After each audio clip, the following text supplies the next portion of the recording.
Hey everyone, thanks for tuning in today. I appreciate it. My name is Peter. I'm also known as Advanced Collectibles on both Instagram and Facebook, where I commonly buy, sell, and trade Pokemon and sports cards. I'm a card vendor. I've been doing it for the past 4 to 5 years, originally from Cincinnati, and currently I'm local to Madison, Wisconsin. What I'm excited to show you today is a live demonstration of my tool that I've developed from scratch and use myself to run my own card business, a one-stop shop tracking and analytics solution that I call Mariana.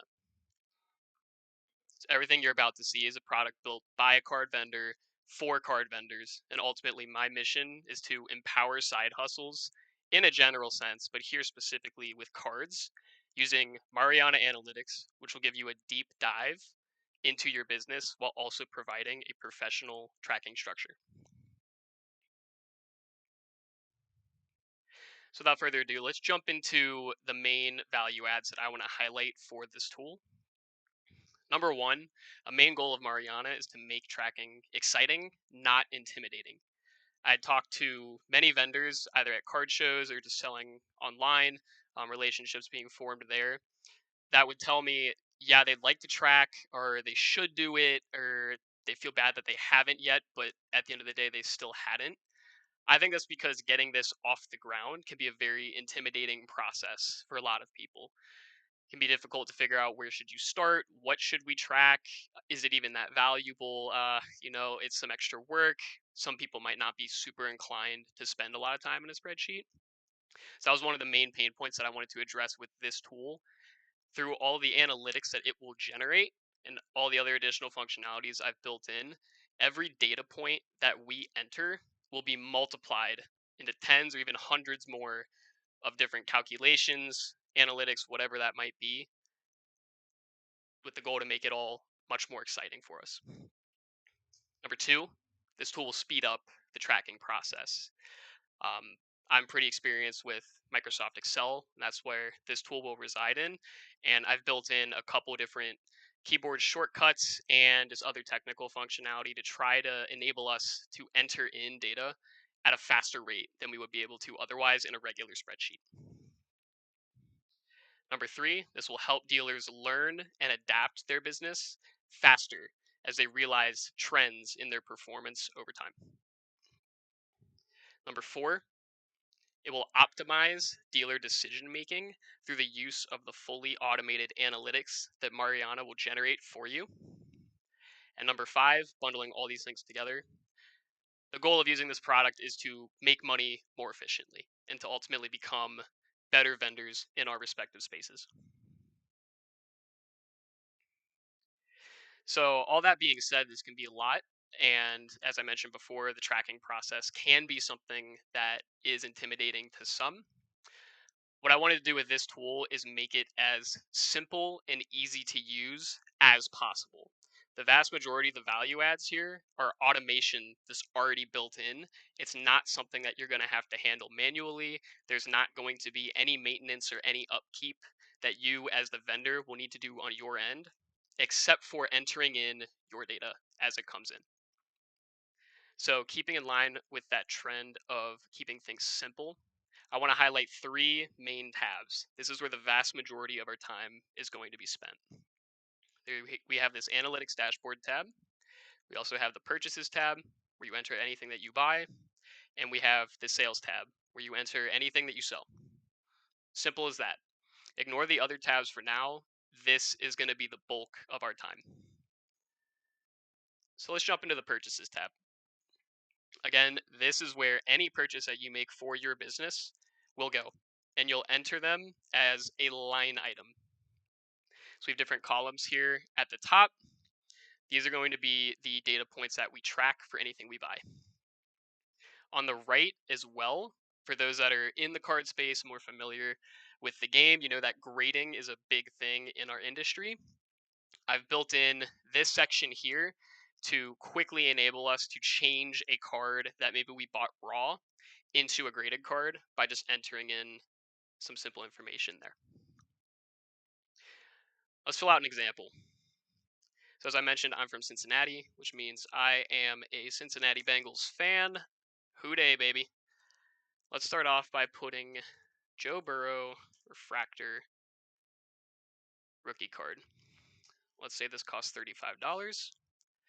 Now, let's say I bought it yesterday. Today is July 25th. I'm going to start typing July 24th, but as you might have noticed, I made a typo. When I hit enter, if you have a typo on any of the important fields that you'll be entering in, it'll give you an error. This column is only supposed to take dates. It keeps the data clean. It enables us to generate those analytics automatically to keep it so that the user doesn't have to do anything additional except for enter in data. I've put in a lot of protective guardrails into this tool. I've tried to make it as bulletproof as possible. So you can feel good about using it, that you're not going to make any mistakes that influence the generation of those analytics. So if you make an error, you can just retry. July 24th, enter. So now these are the bare bones metrics, but what we're also going to do is check out this product type column. We'll get more into what this does for us later, but in this column, select the type of product that that particular item that you bought would fall under in your mind. In this case, we're going to grade this card ourselves. So I'm going to select self-graded card. And then for market, this is going to be the sport or the TCG game or whatever it is that this card falls under. We're going to select local football. So again, I'm local to Cincinnati, or at least I was before I moved. Grading company. You can see here are some of the main grading companies, but you can also select that other tab if you don't want to particularly track that. I couldn't imagine why, but I'll give you the option. We'll select SGC, and let's say we got a 10. Overall, after the grading cost, and let's say some shipping fees, let's put it at $20. Let's say we sent in a big bulk submission. So that is that for that line item. You can put grading if you want to, if you did grade it. If you didn't, you don't have to worry about it. Now, what I also want to point out up here is this top $10 inventory by product type table. This gives us an instant snapshot on what our inventory for our business looks like at any given moment. I've limited it to the top 10 here, but what you can also see is the overall number for the total unsold inventory value that we still have on hand.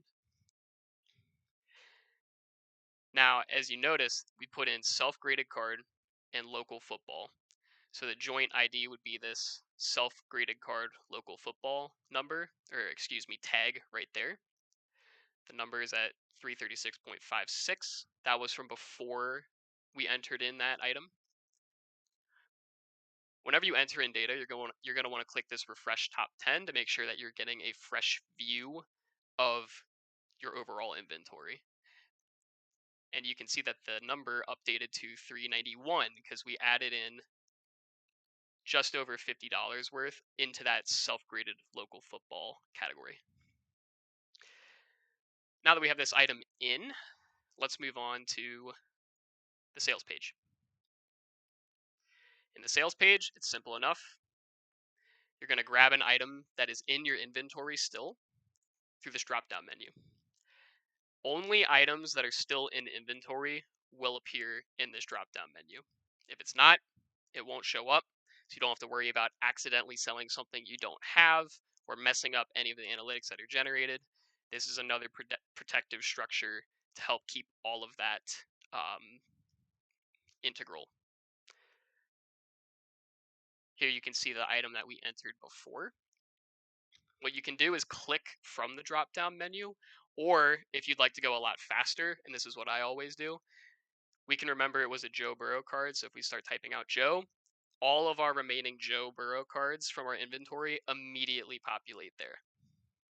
You can either click it with your cursor, or you can use the arrows on your keyboard. As you can see me shift up and down. A lot of times I just type the shortcut and use the arrows to select something really quickly. You hit enter and it selects. Now what we see here in these two blue columns, all of the blue columns in a general sense, those are the automated analytics. It's not something that you can accidentally break or that we can even access as users. I've built in protections on that. So all of that is going to be automatically calculated for you. You will not have to enter any data into any of those blue columns. Here we have target profit margin and target sale price. So what I'll get into in a bit here is how we can manually set what profit margins we want to hit at different price points for different items. And using that automated profit margin generation, it also recommends a target sale price that meets that margin. Now you can go by that if you like. You can use it as a ballpark reference point for what you want to sell it for, or you can look more directly to the comps on the card itself. Sometimes there might be a bit of a discrepancy there, but I find this to be pretty helpful for cards that I am just trying to flip rather than grade or do, some market timing shenanigans or whatever that might be. When I'm just flipping something as fast as I can, this target margin and target sale price metrics become extra helpful for me. Now, let's say because this was a 10, how about we list it at 175? Again, this is a general example here. This is not a specific burrow card. Say we sticker it at 175 at a card show, and after some haggling, it sells for 160. We'll also put in the date that it's sold. Let's say that it's sold today, July 25th. And for the sales platform, maybe you sell at card shows in person. Maybe there's miscellaneous private sales. Maybe you sell on eBay, Instagram, maybe your whatnot streamer, whatever. I've tried to build in most of the main platforms that people will be using to buy sell trade cards, but I also plan on adding more in the future as I myself try to expand into different platforms and continue to upkeep this tool to suit my own needs. But for now, let's say we sold this at a card show. Again, you can click there, or if you want to speed up the typing process, you can just type C and it comes up. Enter. Just another example of how we're trying to expedite this process as much as we can. Here we have this sale title column. If you want to put a note for that sale, feel free. Otherwise, you can ignore it. It's not related to any generation of any analytics. It's not essential that you fill out that field. That is just for your own reference. And lastly, we have this other expenses column. And what this is say you sold an item online, say there was a particular fee that you got charged, or there is some shipping expenses you had to pay, or you had to insure the shipment, whatever that might be, you can put in those added expenses into that line just so you know there's that much added expense related to that sale. That's a lot easier than trying to click back and forth between all of these different sheets. So I figured I'd just put that right there for us. Now, without further ado, let's get into the fun stuff. So here we have over 15 different metrics that are automatically calculated for every individual sale that we make. The goal of making this available for all of us to see is to enable us to learn over time. What happened? What went well? Where are we struggling? When did a sale not go the way that we thought it would? How are we doing in terms of whatever metric it might be that you see here? We can sort through this and we can slice and dice it to get any view that we want, with the goal, again, to just try to learn how to become better vendors over time. For this example, let's check out our highest ROI sales that we've had to date. Now, you can see some pretty big numbers here, but for those that are more into math, you can understand that when an item is extremely cheap, you can technically sell something for 10x what you got it for, but if you bought it for 10 cents, you sold it for $1, doesn't actually mean that much. So what we're going to do is filter the total cost of that item to be greater than or equal to $10. Now we can see some much more realistic numbers here. And then what we're also going to do, you can see over in this product type category, there's a lot of investment, quote unquote, or self graded cards. That can either involve holding something for a really long period of time, or obviously, if you grade something yourself, that can make the value jump a lot. But what seems to be pretty rare and unusual is if we can get very high ROIs on a raw card. At least that's what jumps out to me when I see this view. How about we drill down even more and we select only raw cards that were worth more than $10 that had our highest ROI. This is a pretty unusual use case. But what we can do is now that we have this view here, we can go through our past sales and try to figure out what happened and identify what trends can we pull out of this to carry with us going forward potentially. Now, this is just one example that I just came up with here, but as you can see with all the different metrics, you can take this any way you want. Excuse me, be curious, explore. All these metrics are at your disposal. You can do whatever you like with them. Just do whatever you can to learn and improve over time. One example that I want to point out that was relative to me was I noticed that a lot of these items that fit this view that we just generated were items that I bought online that were local to my market in Cincinnati. And then that player was not on the national radar, and then they got on a hot streak. There's a couple of different instances where I noticed that was happening that resulted in pretty high ROIs. It wasn't a strategy that I necessarily had initially, but after that happened a few times, just from trying to import some different local cards, it was something I noticed was going on and that I noticed I could capitalize on as a vendor. And so now it's a part of my playbook. I do it a decent amount. Um, but again, just kind of goes to show what the potential impact of being able to drill down on this data can do for us.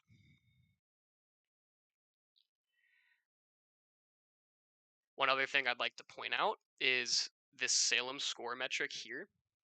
While this might be a lot, everything I've been showing you so far, if you'd like to simplify all of it, you can refer to this one metric here.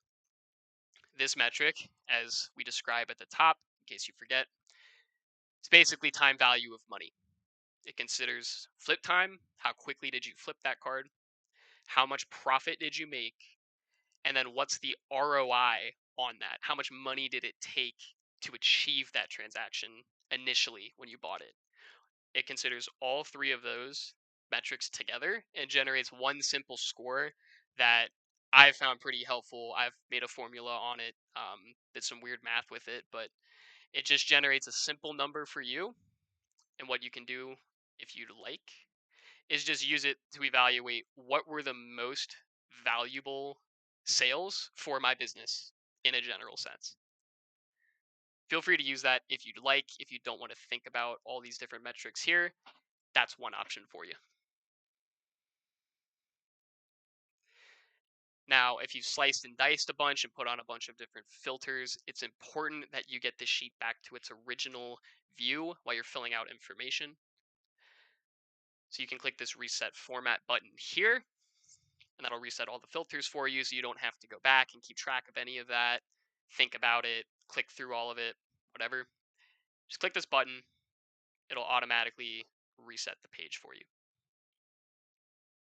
It resets it in chronological order from oldest sales to most recent sales.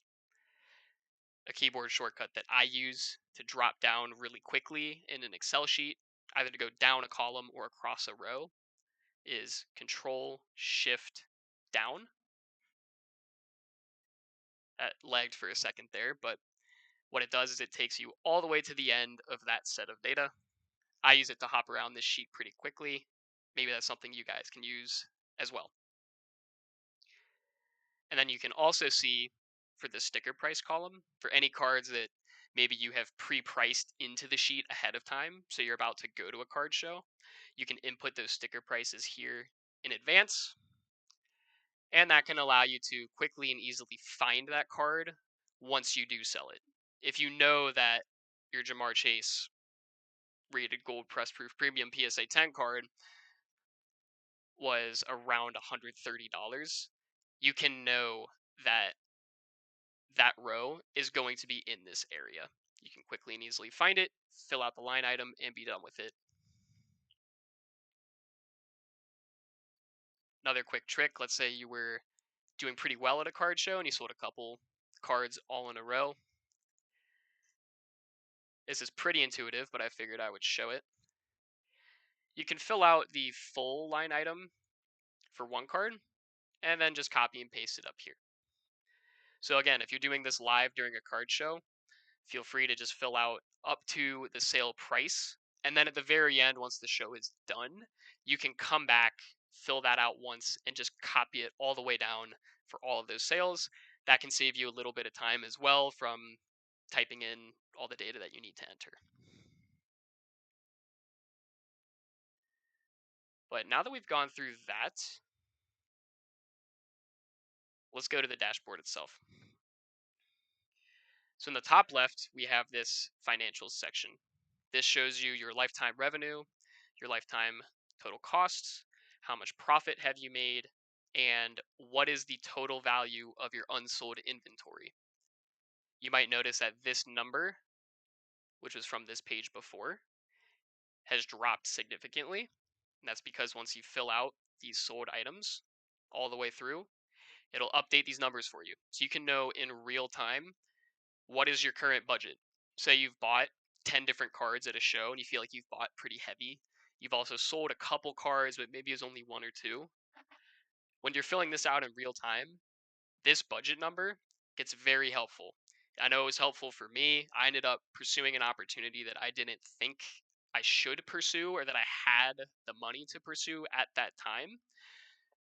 But I ended up doing it because I could see in this budget metric that with the way that that show had actually been going, not how I felt it had been going, but how it actually had been going, I did have the budget to pursue that opportunity.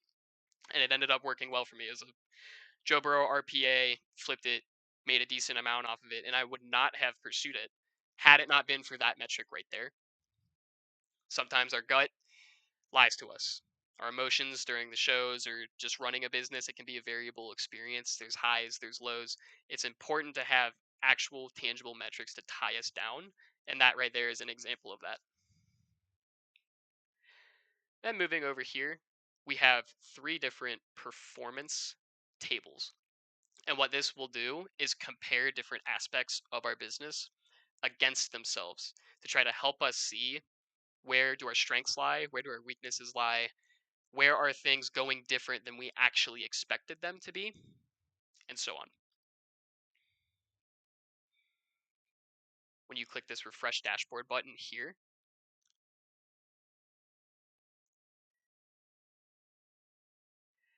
it'll pull all of the most recent data that's been input into the purchases and the sales sheet, track all the analytics for you, and then update the numbers you see here along with apply this conditional formatting to help us more easily see what the data is telling us.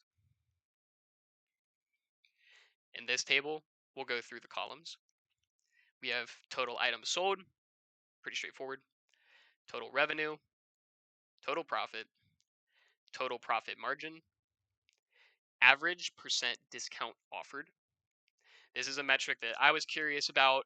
I wanted to know how loose I would be with giving discounts on different cards and how much it was actually necessary, depending on how much I was giving out. This measures where did a card sell at versus what your initial price was, your initial sticker price. As you can see, I tend to give bigger discounts on some self-graded cards, usually because I've gotten a good grade. I've already made my margin just from making the grade, and I'm happier to give a better deal in order to close that transaction because I know I'm already in the green. We have average flip time here in terms of days, average profit rate, which is similar to the Salem score, but it doesn't consider how expensive was that item that you bought to begin with before you flipped it. And you have the Salem score there, which considers all of those factors from before. This lets us compare how do we do with self-graded cards? How do we do with sealed products that we might have held on to for a while thinking that they'll go up? I know for me, I had some Pokemon Elite Trainer boxes on my desk as decorations. They've been there for the past couple years. I like looking at them. I feel like they are pretty good for display. You can also see graded cards, regular sealed products, maybe that you're just trying to flip immediately, or maybe you're somebody that buys from a distributor and this is your main go-to is selling these sealed products as fast as you can. You can get that right there. Raw cards, investment raw card. Disclaimer: anything with the term investment in it implies that you're holding on to it, expecting it to go up in value over a longer period of time.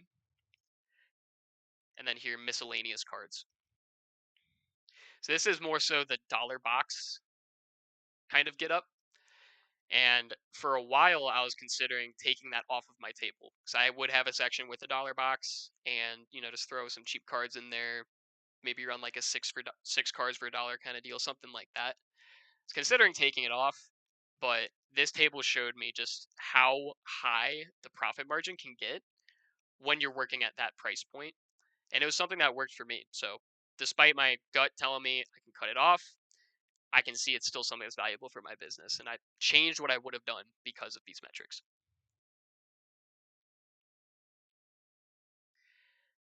Next thing I want to point out over here is cold products table. What this shows is what items are not selling and where is your money locked up in those items. So this shelf life metric here, this is just how long, how many days has an item been in your inventory without selling. And then the frozen capital, how much money. And I've also added a little bit of conditional formatting to help point out where your money might be stuck in. And then down here, we have this performance over time graph section. It's very simple. You have your revenue, your costs, and your profit. And simple enough, it just shows how you were doing over time in each of those metrics. But what's really cool is you can use this slider here to customize the time frame that it tracks.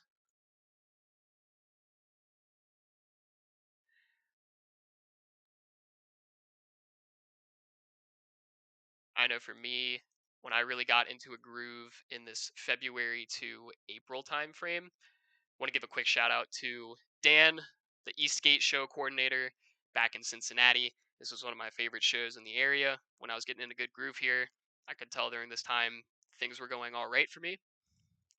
Is it just something that you can do with this graph? But something else that I wanted to point out, also speaking from personal experience with this, is how it could be impactful.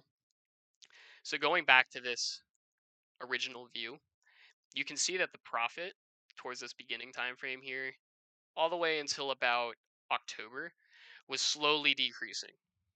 Now, this was an interesting phenomenon to me because as I was selling cards during this time, I wasn't necessarily selling things for a loss or getting scammed or anything like that. I was flipping cards and still making profit off of those cards. I've been doing this for a couple years. I was still in a groove. Everything felt like it was going well. What I didn't realize is that I was actually buying more inventory than I was able to sell. I was outpacing it. So even though the sales felt good and were working out as intended, my actual profit number was decreasing over time. I've definitely met a couple different vendors that have experienced this same issue, and they might be stuck now with a lot more inventory than they originally planned on having. But once I saw that happening in this very graph, that was when I decided to revamp things a little bit, rethink how I was doing them, and start paying more attention to this budget number. I didn't actually have that number built in when I was looking at that graph, but this prompted me to put it there. And now you can see over time, as I've tried to stick more closely to actually making sure the profit is going up over time, the trend has changed. Just another example of how these metrics can help us. So those were the three main tabs. But what I'm also going to point out here are some other more niche situations that could still help a couple of different card vendors. So in this table, this miscellaneous card lots table, this is for if you've acquired inventory and say you're working more at that lower price point and you're somebody that's buying a 500 card collection, you know you're getting it for a good deal, and you're just going to bring it to a show and let people sift through it and pull stuff out, and then you just price it on the fly. This is where you can put bulk purchases and not have to worry about listing all the information about every individual card. You can still build your cash flows in this situation into your overall metrics. So you bought this today, 500 card lot, saves about $70. There you go. This will be reflected in the budget number. You can see that it dropped, that the total cost went up. And the way that you would sell these is if you just pull up this misc lot cards SKU right here from the drop down menu.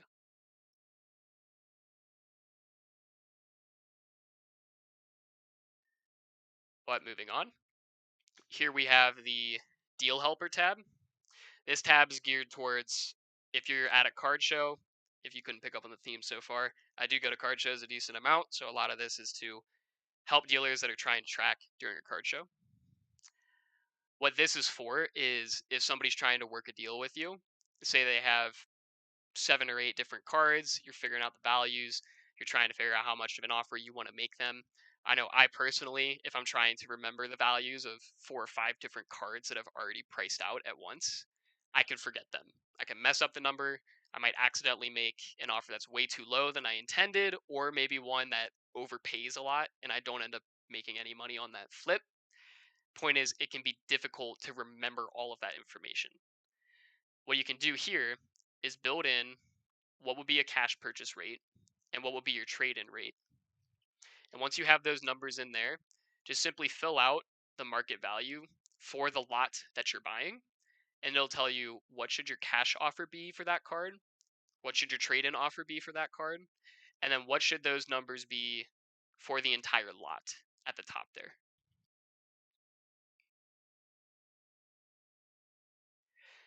Moving on, here's another thing you can use if you'd like. I do track any personal collection buys that I make in this section here. Have not been buying very heavily for it recently, but definitely got my eyes on a couple things that I'm going to try to snipe. But you can fill out a line item in the same way that you would fill it out in the purchases table. These aren't used for any analytics or anything, but feel free to fill this out if you find it helpful.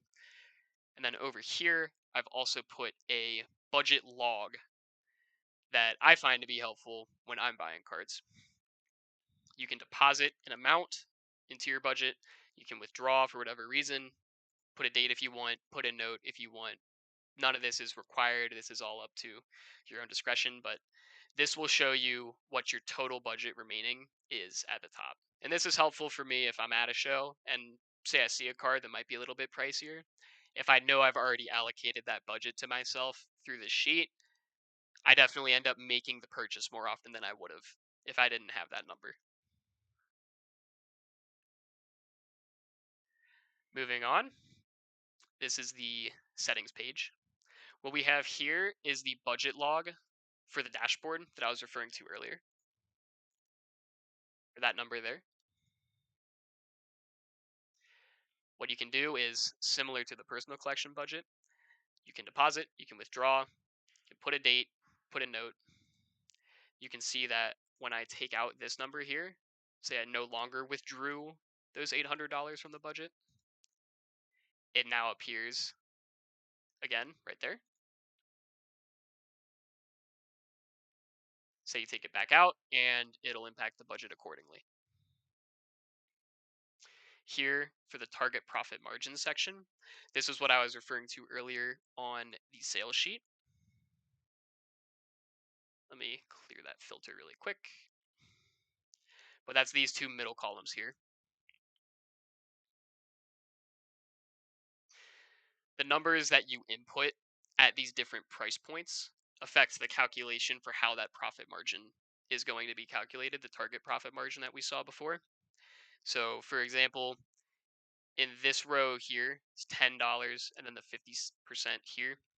This is saying that for any card that's between 10 and $25, it's always going to be the range right below it.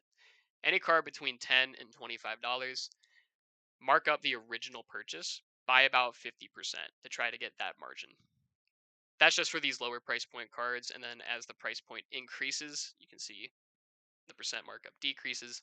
Obviously, you can't be making 50% on a $5,000 purchase. It's just not how money works, but feel free to put in whatever numbers that work for you that you want to target for whatever price point you'd like. Again, that's just something that I find helpful when I'm working through the flipping stages. And then also, we have this fees section here. Right now, the tool automatically calculates eBay fees, Whatnot fees, and PayPal GNS fees if you input either of those for your method of selling a card. It's that sales platform tab right there.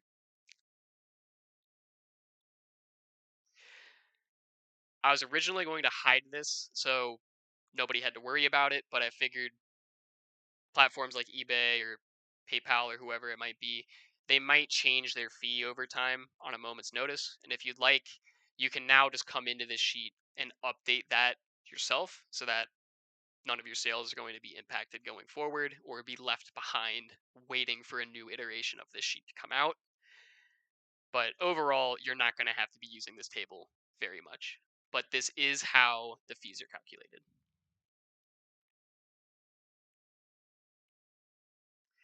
Moving on, this is a feedback form. So with all of this, if you're using Mariana, for starters, thank you very much for trusting me with your money, with your time, with putting effort into something that I'm so passionate about. But not only am I passionate about the tool that I've already made, but I'm passionate about actually helping vendors with this tool. I can't do that without your guys' feedback. So if you're using this tool and something stood out to you that really improved your experience as a vendor, or maybe there is something that was really frustrating for you that maybe I didn't find frustrating, random idea about a metric you could input into the tool, or a new view, a new thing for the dashboard, a new tab, a new functionality, whatever it might be, fill out this form. Let me know. I'll see it. And if you'd like, you can fill out the contact information in that feedback form. And I might follow up with you just to ask you some questions about it and make sure I'm hearing you correctly. But overall, I want this to help improve the lines of communication between me as the developer and excuse me, and all of you as the users of this tool. Feel free to be direct as well. You don't have to sugarcoat. Again, this feedback, I find it very, very valuable, and I highly encourage anybody, if you have any random thoughts, any feedback at all, put it in this form. Let's help to improve this tool over time. And with that, I'd like to thank you again just for taking the time to entertain this passion of mine, honestly. This wasn't something that I originally planned on making, and it's especially not something that I was going to try to monetize or try to distribute to anybody else, but just got to a point where I felt like it could help other people because it was already helping me. It's been a really cool experience for me as the developer, but again, I just want to thank you for sitting through this with me, giving me your time, and entertaining a passion of mine. I sincerely hope this is something that can actually help your experience as a vendor if tracking is something that you hadn't gotten the ball rolling on, or something that you struggle with, or whatever that might be. Genuinely want to help. Thanks so much. Feel free to connect. I do have some links here for my social media, a link tree where you'll be able to find my Facebook, Instagram, YouTube. Might put my Whatnot on there as well, or an email if you prefer to go that route as well. I monitor all of these pretty closely. So if you'd like to get in touch, I'd love to talk to anybody that's willing to take a chance and use this product. And with that, that's all from me. Thanks one more time, and I hope you have a great rest of your day.